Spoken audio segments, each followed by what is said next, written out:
Son pronta a te. Hi everyone and welcome back to the Academy Bel Canto and the Mystery Bel Canto podcast. My name is Joseph Cianciulli, and as always I am the host of the Mystery Bel Canto podcast and the founder of the Academy Bel Canto. I am bringing old world concepts of Bel Canto to the modern day age for the men, for teachers, and for singers, and this is all based on my over 10 years of experience studying under the vocal master Dan E. Montes, who worked under many teachers, but was connected through all to the old world bel canto methods of the voice builders of old.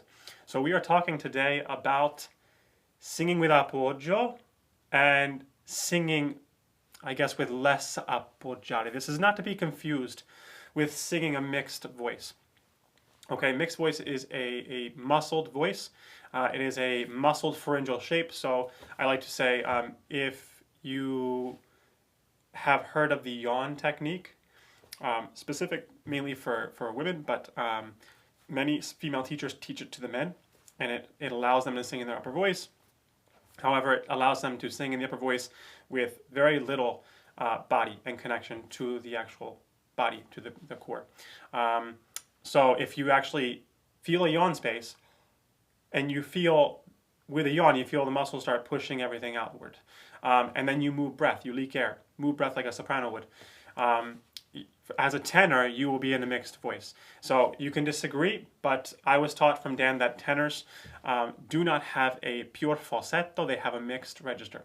Okay, so a mix of chest voice and falsetto. They don't have a pure falsetto, and it can be very deceiving for teachers because when they hear young tenors, it'll almost sound like falsetto, but there's a little bit of something that tells them, but that's not your fault. That's not falsetto. That's your voice.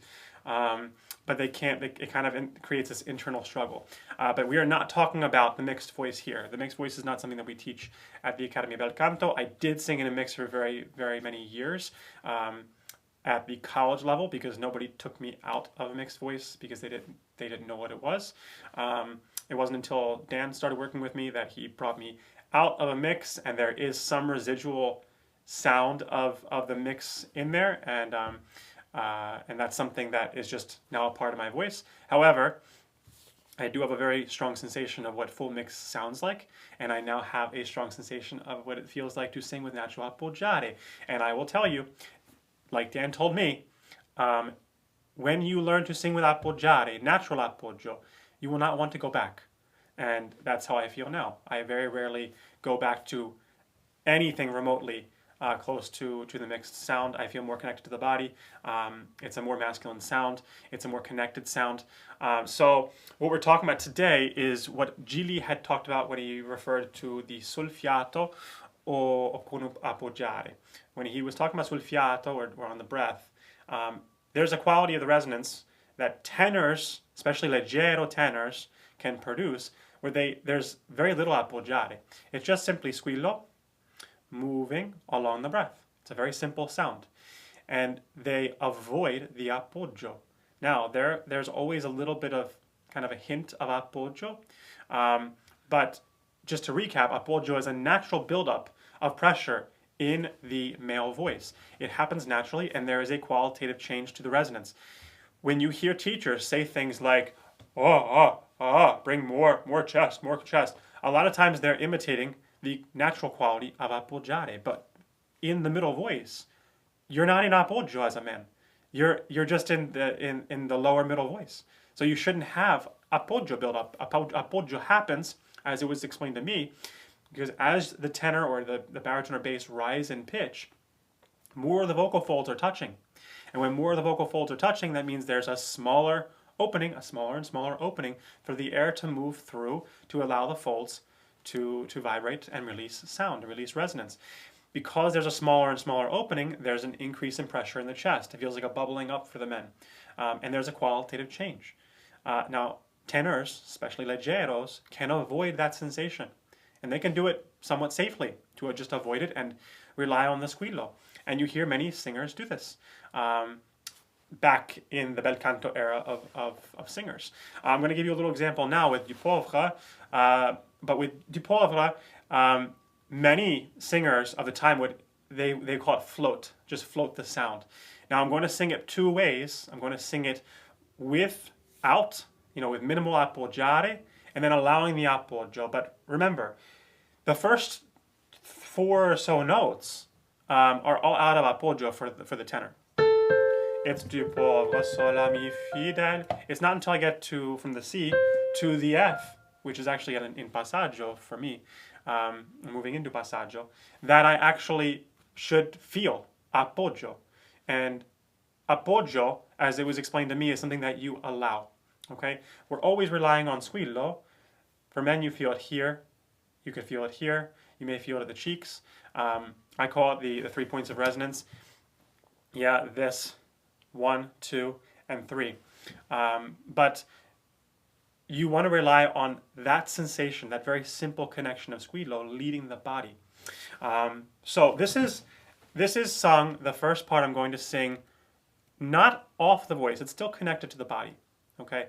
But I'm just relying on the simple connection of squillo. And because most singers are taught to over-sing and to push and are taught you need to be listening to yourself, doing things like this to hear themselves, they never learn or they're never taught to establish a sensation of the very simple connection that the big connection, big sound emanates from in time. So, Du pauvre sol la mi fidèle. This is just with the simple quality of squillo. Du pauvre sol la mi fidèle, ne sois à ma voix qui t'appelle.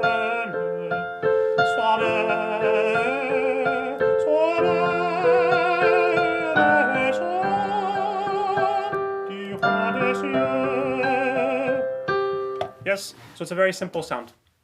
Very, very simple. It just remains in the mustache line. Now, when you go into le larme, you can allow more appoggio. Now, the hard part with the men is not to push and lead with appoggio. That sensation is very addictive to it in a sense. Once you start feeling the connection to the chest, you want to almost push and lead with the chest. We don't want to lead with the chest. Now, we want to direct to the sternum. You see all the old singers. They're not throwing their head back. There's a simple, slight tilt that we talk about in our courses, but they're leading with the sternum. Yes? And this allows for sound to be directed this way as opposed to remaining small. You allow the appoggio, but always being led by the squillo. So here, le larme. Le larme.